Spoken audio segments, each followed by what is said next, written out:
sukses itu hanya bisa dicapai kalau kita punya rencana. Ketika kita gagal merencanakan, maka sesungguhnya kita sedang merencanakan kegagalan untuk sukses kita. Nah, begitu juga untuk ketika kita ingin bagaimana bisa punya sukses di dalam karir. Nah, pada video kali ini saya akan ajak kamu untuk bisa merancang sebuah strategi agar kemudian kamu bisa menjalani kehidupan yang betul-betul kamu inginkan. Nah, anggap saja seperti ini, kamu sekarang sedang kuliah atau baru masuk kuliah. Ketika kamu masuk kuliah di umur 18 tahun, paling tidak kamu harus sudah punya gambaran setidaknya what happen, apa yang akan terjadi 10 tahun kemudian.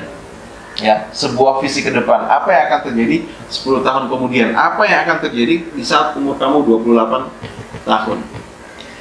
Biasanya ketika ini saya tanyakan, oke, ketika kamu 10 tahun yang akan datang, apa yang terjadi? Apa yang kamu rasakan? Atau kamu sedang apa? Nah, kebanyakan mahasiswa akan bilang mereka sedang kerja. Permasalahannya adalah seperti ini. Ketika kamu ditanya 10 tahun yang akan datang, kamu sedang apa? Kamu sedang kerja. Nah, adakah kamu membayangkan kamu kerja seperti apa itu? Karena kerja sendiri itu sebenarnya bisa, misalnya kamu kerja just sebagai employee atau karyawan, atau misalnya kamu kerja tapi posisinya kamu tidak lagi hanya sebagai seorang yang fokus di hal teknis, tapi misalnya mungkin kamu menjadi seorang manajer. Nah, sama-sama kerja tapi posisinya beda. Nah, saya ingin mengajak kamu untuk mulai dari ketika kamu sekolah, kamu kuliah, itu sudah punya visi besar ke depan, bahwa pun ketika misalnya kamu kerja, kamu tidak hanya kemudian sekedar menjadi karyawan biasa, tapi menjadi karyawan yang punya karir bagus sehingga mendapat posisi sebagai manajer. Nah, pertanyaannya mungkin muncul, mungkin nggak 28 tahun seseorang bisa jadi manajer? Sangat mungkin. Karena sesungguhnya yang dibutuhkan dari seorang manajer bukan berapa lama dia kerja atau seperti apa usianya, tapi pada kompetensi yang dia punya. Nah, saya akan ajarkan bagaimana caranya kamu bisa menjadi seorang manajer di usia 28 tahun. Anggap saya seperti itu ya. Targetnya 28 tahun sudah jadi manajer. Nah, untuk menjadi manajer di usia 28 tahun, apa yang butuh kamu lakukan? Anggap saja sekarang, posisi kamu kuliah. Kamu kuliah 18 tahun, kemudian kamu lulus 5 tahun kemudian di usia 23. 23 tahun kamu setelah lulus melamar kerja, butuh sekitar 3-5 tahun, akhirnya kamu jadi manajer. Itu sesuatu yang sangat mungkin. Nah, yang utama adalah strateginya supaya kamu jadi manajer, itu yang harus kamu rancang dari sekarang. Nah, caranya bagaimana? Kadang-kadang kita hanya fokus pada, oke, karena saya mahasiswa, berarti saya fokus bagaimana menggali, mempelajari segala hal yang berkaitan dengan apa yang saya butuhkan untuk bekerja di perusahaan yang saya inginkan. Sebagai contoh, misalnya kamu seorang mahasiswa geologi. Nah, ya mahasiswa geologi ya secara otomatis pengen bayangannya adalah nanti suatu ketika setelah lulus kerja di tambang, kerja di perusahaan minyak, kerja misalnya mungkin di BUMN dan sebagainya. Nah, sekedar belajar ilmu geologi dan kemudian berharap nanti suatu ketika menjadi manajer, itu adalah hal yang tentu saja sulit untuk kemudian diwujudkan. Kalaupun bisa, biasanya akan butuh waktu lama. Tapi dengan strategi ini kamu bisa, misalnya dalam waktu 3-5 tahun kerja, kamu sudah bisa posisinya jadi manajer. Dengan cara bagaimana? Caranya seperti ini. Kamu lihat, sebagai seorang manajer, sebenarnya apa sih skill yang dibutuhkan? Atau agar saya kemudian bekerja dan kemudian jadi manajer, apa sih yang dibutuhkan? Untuk menjadi manajer di usia 28 tahun, apa yang kamu harus lakukan? Apa yang harus kamu siapkan? Nah, yang pertama adalah kamu harus tahu dulu, agar kamu nanti bisa ditunjuk sebagai manajer, kamu harus punya skill apa? Ya, skill untuk menjadi seorang manajer di bidang geologi akan beda dengan sekedar skill menjadi seorang geologis. Kenapa? Kalau kita nanti kemudian targetnya adalah menjadi manajer tambang, manajer di sebuah divisi perusahaan, maka kita butuh pahami dulu kira-kira agar bisa menjadi manajer apa yang saya butuhkan. Mungkin kalau saya mau jadi manajer, ya saya harus bisa punya kemampuan memimpin, saya harus punya kemampuan public speaking, saya harus punya kemampuan manajerial, ya, perencanaan misalnya, kemudian eksekusi dan sebagainya. Nah, anggap saja ini adalah skill yang kamu butuhkan agar kamu bisa dipilih jadi manajer. Maka semua skill ini itu harus sudah mulai kamu rencanakan ketika kamu masih kuliah, ya, ketika masih kuliah itu.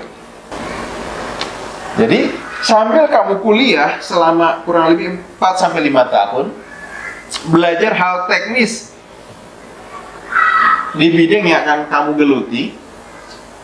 Misalnya kalau seorang geologi adalah ya punya skill dalam pemetaan, punya penguasaan terhadap software-software. Nah, selain kamu menguasai itu, kamu harus sudah mulai membekali diri kamu dengan skill-skill yang akan dibutuhkan untuk menjadi seorang manajer.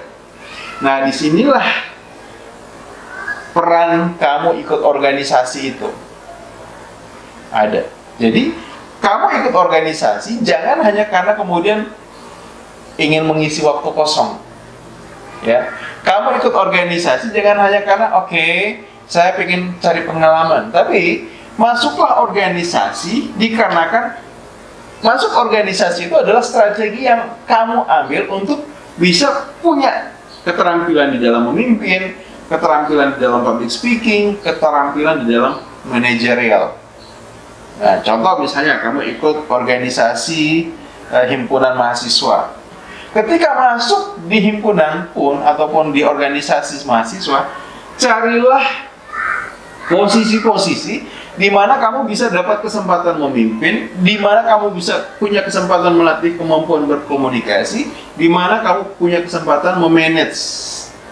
Nah, dengan demikian sambil kamu kuliah, kamu dapat ilmu yang dibutuhkan menjadi seorang geologis, kamu juga sudah membekali diri dengan hal ini. Dan coba perhatikan apa yang terjadi. Saat kamu lulus di wisuda, kemudian kamu masuk kerja. Ketika kamu kerja di antara teman-teman yang masuk sama-sama kerja dengan kamu punya skill lebih.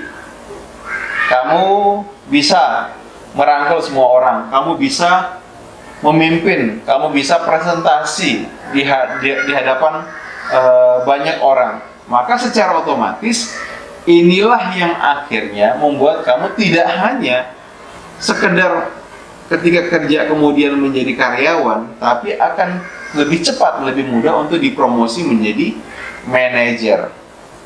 Ya, jadi manajer di usia 28 tahun. Nah, jadi prinsipnya seperti ini. Ketika kamu kuliah, jadikan kuliah itu sebenarnya sebagai strategi agar kemudian kamu bisa mengumpulkan seperangkat keahlian, keterampilan yang nantinya akan kamu gunakan ketika kamu bekerja dan mendukung untuk kamu bisa bekerja dan dipromosi hingga punya jabatan yang kamu harapkan. Nah, mungkin tadi ada yang bertanya, kalau misalnya saya pengen setelah lulus kuliah nanti kemudian punya bisnis sendiri, apa yang harus saya lakukan? Sama juga sih sebenarnya. Kamu butuh tahu misalnya ketika kamu nanti setelah umur 28 tahun, kamu misalnya jadi seorang business owner, pemilik bisnis. Maka kamu butuh tahu sebagai pemilik bisnis atau agar kamu bisa jadi seorang pemilik bisnis, apa saja yang kamu butuh miliki? Keterampilan apa saja yang kamu butuh miliki? Misalnya mungkin, sama tetap kemampuan memimpin, kepemimpinan dibutuhkan. Kemudian keterampilan untuk promosi, misalnya keterampilan keuangan. Nah, jadi dari apa yang akan kamu butuhkan di usia 28 tahun, itu yang kemudian sambil kamu sekolah, sambil kamu kuliah, kamu bangun, kamu latih. Mungkin, oke, karena nanti kamu butuh misalnya merasa diri bahwa keterampilan dalam hal memanage keuangannya kurang, maka ketika kamu sekolah, ketika kamu kuliah, pilih organisasi yang di situ kamu bisa dapat kesempatan untuk apa? Mengelola keuangan. Misalnya ikut organisasi, tapi menantang diri untuk saya jadi bendahara. Supaya apa? Kamu dapat kesempatan untuk bagaimana bisa belajar mengelola keuangan, hingga akhirnya dari keterampilan kamu mengelola keuangan itu menjadi skill kamu yang bisa kamu gunakan untuk ketika punya bisnis. Seperti itu. Misalnya oke, kamu butuh misalnya keterampilan bagaimana melakukan promosi ataupun marketing. Maka coba cari itu. Apa hal yang bisa kamu manfaatkan ketika kamu sekolah ataupun kuliah, yang itu bisa melatih kemampuan kamu untuk promosi ataupun marketing. Misalnya mungkin ya kamu ikutan bazar, bikin program bazar, atau misalnya di sekolah ataupun di kampus ada kegiatan seminar, ada kegiatan siswa mahasiswa, ya kamu promosikan, kamu bikin flyer, kamu bikin materi promosinya, dan kemudian sebarkan ke banyak orang. Nah, itu adalah aktivitas yang kamu lakukan sebagai strategi untuk membuat diri kamu punya skill promosi dan marketing. Sehingga ketika kamu lulus, ibaratnya apa? Kalau orang lain mungkin lulus ya sekedar kemudian dapat ijazah, dapat gelar S1, tapi kamu ketika lulus kuliah, kamu tidak hanya lulus dengan predikat sebagai seorang sarjana, namun kamu kaya dengan keterampilan, dengan skill-skill yang itu akan menjadi nilai tambah kamu di masyarakat. Baik ketika kamu misalnya akan melamar kerja, ataupun ketika kamu akan membangun sebuah bisnis. Semoga video ini bermanfaat, dan sampai jumpa di video yang lainnya. See you.